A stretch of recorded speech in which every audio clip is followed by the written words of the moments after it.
Okay, so we're diving deep into the red pill in marriage today. Sounds intense. It is. It really is. And, we're focusing on this book. You've been reading the red pill dating approach. You had a ton of notes and highlights about covert contract. Yeah, that was a big one for me. Right, those unspoken expectations. That can really mess things up if you're not careful. Absolutely. It's like you think you're on the same page, but then, bam, you're not. Exactly. So let's start there with Yeah. the book's take on what it calls the crisis of masculinity. What's the deal with that? Well, the book argues that traditional masculine virtues have been kind of tossed aside, Okay.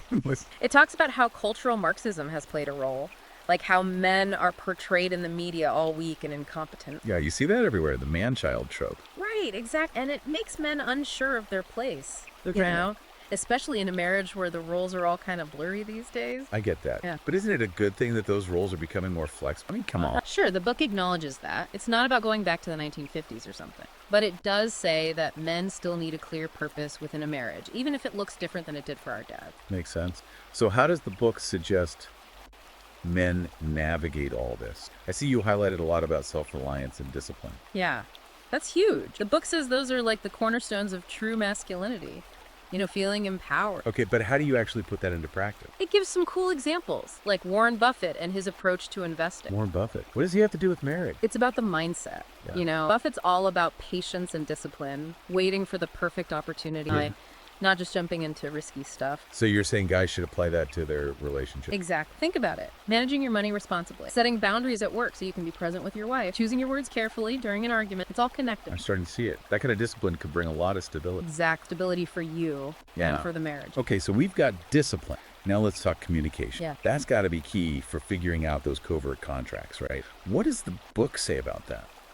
Well, it's big on assertiveness, but not aggressive. There's a difference. Huge difference. Right. And it talks about nonverbal cues, which is fascinating because so much of communication is unspoken. True. And what about all the digital stuff these days? That's a whole other minefield. You got it. The book really dives into navigating dating apps and social media. Even within a marriage, those things can cause problems. Oh, yeah, sure. So the book says couples need to be upfront about their boundaries and expectations around all that digital stuff. Yeah, if you don't talk about it, it's bound to create tension. Exactly. It's not just about setting rules, though. It's about the why behind those rules. Having those deeper conversations about trust and security in the relationship. Okay, I like that. Yeah. So you've got discipline, you've got communication. But life isn't always smooth sailing, right? Mm-hmm. What about overcoming adversity? I see you highlighted a lot about that, too. Yeah, the book's big on embracing failure.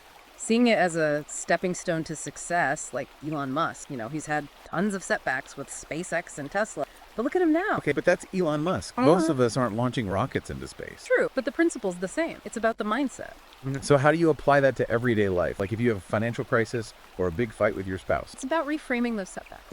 Instead of seeing them as defeats, see them as feedback. So you messed up your budget. Analyze what went wrong. Adjust the plan. Try again. So it's that resilience, that ability to bounce back. Exact. And it applies to conflict in marriage too. Disagreements are going to happen, but it's how you handle them.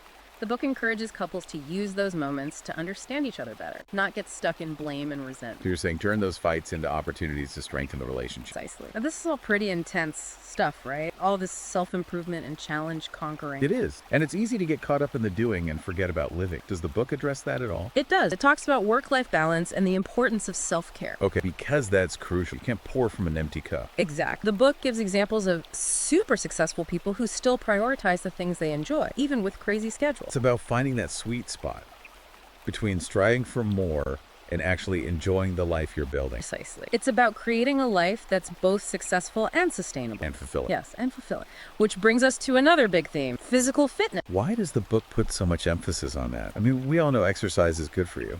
It goes deeper than that. It's about the link between physical and mental strength. The book talks about how exercise helps manage stress, improves your overall well-being. Okay, sure. Yeah. But isn't that pretty common knowledge? Maybe. But the book gets into the science of it, how exercise reduces stress hormones and releases endorphins. Right, those feel-good chemicals. Exactly. It can seriously impact your mood and even your brain power. So it's not just about looking good, it's about feeling good too.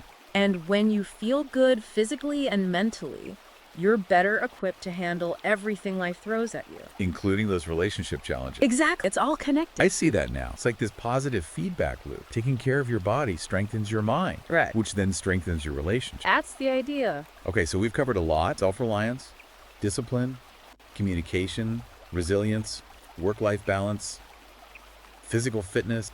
It's a lot to take in. It is, but it's all building towards something. Okay. A strong sense of purpose. The book says men need to identify their passions and align their goals with something bigger than themselves. That sounds pretty abstract. Yeah. How do you actually do that within a marriage? Think about it. What kind of husband do you want to be? What kind of father? What kind of legacy do you want to leave behind? So it's about finding meaning and purpose within your family and relationships. Exactly. And the book says when men have that sense of purpose, they're more confident, more motivated, more engaged in their relationship. I can see that. If you're lost in your own life, it's hard to be a good partner. Right. And the book gives practical advice on how to cultivate that purpose, like identifying your core values, setting goals that align with those values, finding ways to make a positive contribution to the world. Through your work, your relationships, your community. Exactly. It's about creating a life that truly matters. So we've covered a lot of the foundational stuff from the red pill dating approach. And I'm starting to see how these ideas can help create a stronger, more fulfilling marriage. Absolutely. But there's more to unpack. Yeah, we've only just scratched the surface. There's a lot more to explore when it comes to applying these concepts to specific challenges within a marriage, especially those covert contracts. Definitely. We'll dive into that next time. Sounds good. I'm looking forward to it. Me too. So let's dig into those covert contracts, those unspoken expectations. Now, that's where things get really tricky because we often don't even realize we have them. Yeah, I know. it's like they're running in the background of our minds. Exactly. And the book says those expectations often come from societal norms and gender roles, stuff that's been passed down for generations. Exactly. Like that old idea that the wife takes care of the house and kids while the husband focuses on work. That classic division of labor. Yeah. You still see it a lot, even today. And the problem is it's often not discussed. It's just assumed. So resentment builds up because one person feels like they're doing all the work. Exactly. It's like playing a game where the rules keep changing, but no one tells you the new rules. That's a great analogy. So how do you even start to untangle that mess? Communication, that's the key. The book says couples need to have those tough conversations about their expectations, their needs, their desires. Easier said than done, though. Right. How do you bring that stuff up without starting a fight? It's about empathy and understanding, not blame. So instead of you never do the dishes, it's more like, I'm feeling overwhelmed with all the housework. Exactly. It's I statements, expressing your feelings and needs. Instead of attacking your partner. Right. It's about working together to find a solution. A win-win situation. Exactly. And these conversations need to happen regularly, not just once. Because life changes. Right. Your needs and expectations change too. So you got to keep talking, keep adjusting, keep renegotiating those covert contracts as you go. Now, the book also talks about the history of marriage, how it's evolved over time. Right. This is where it gets really interesting, especially for your audience. Yeah, I mean, understanding the past helps us make sense of the present. So what's the book's take? It says marriage has been massively impacted by cultural shifts, like feminism and what it calls cultural Marxism. Okay, those are some loaded terms. Let's break that down a bit. It's not about taking sides. It's about looking at the facts, like women entering the workforce, no-fault divorce, the focus on individual fulfillment. Those are all huge changes that have definitely impacted marriage. And the book's point is that men need to adapt to these new realities. It's a different world than the one our dads grew up in. Exactly. And it requires a shift in mindset, moving away from those traditional gender roles towards a more collaborative partnership. A true partnership of equals. Exact. So it's not about going back to the old ways. It's about finding a new way forward. One that works for both partners. Right. One that honors commitment, love, respect, but in a way that's relevant to our lives today. Okay, so communication is key. But let's get specific. What are some of the communication challenges the book addresses? It talks about how men and women often communicate differently. Oh, yeah. Tell me about it. Sometimes it feels like we're from different planets. Right. The book says men tend to be more direct, problem-solving focused, while women are more emotional and relational. I definitely noticed that. And those differences can lead to misunderstandings. Big time. But it's not about saying one style is better. It's about recognizing those differences and bridging the gap. So learning to speak each other's language. Exactly. The book suggests things like active listening, validating your partner's feelings, using I statements. It's about creating that safe space where both people feel heard. Right. And remembering that communication is ongoing. It's not a one-time fix. It's a constant work in progress. Exactly. Now, what about conflict? Because let's be real, every couple fights. Oh, yeah. Conflict is inevitable. So how does the book handle that? It says don't avoid conflict, see it as an opportunity. An opportunity. For what? Growth, deeper understanding. Okay, that's a different way of looking at it. But how do you actually do that? Because in the moment, it's hard not to get defensive. It takes effort. The book suggests taking a time out to cool down, really listening to your partner's perspective. Instead of trying to score points. Exact. And using those I statements again. To express yourself without attacking. Right. It's about finding a solution that works for both of you. Not about who's right or wrong. Exact. It's about strengthening the relationship. So what about those times when you've tried all that and things still feel off? like the relationship is stuck. The book talks about that too. It says you got to keep the spark alive. That's a tough one, especially after years together. Right, but it's not about recreating the honeymoon phase. It's about finding new ways to connect, to appreciate each other, to keep things exciting. So being intentional about the relationship, not just coasting along. Exactly.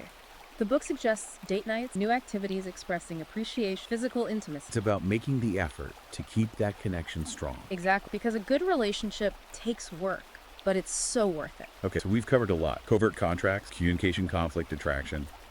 It's clear that building a strong marriage is a journey. It is, but it's a journey worth taking. And the book offers a lot of hope. It says when both partners are willing to put in the work, marriage can be incredibly fulfilling. It's about creating a partnership based on mutual respect, love, and a shared commitment to growth. That's beautiful. Now, before we move on, there's one more thing I wanted to touch on, fatherhood. Ah, yes, the book has a lot to say about that. Because being a dad is a huge part of a man's life. It is. The book says it's a fundamental aspect of masculinity. And it's about more than just providing financial. Right, it's about being a role model, a mentor, a guide. Showing your kids what a good man looks like. Exactly. And it starts with being a good husband, creating a stable and loving home. Because that's the foundation for everything. Right. The book talks about communication, respect, shared values. Building a family culture based on love and support. Exactly.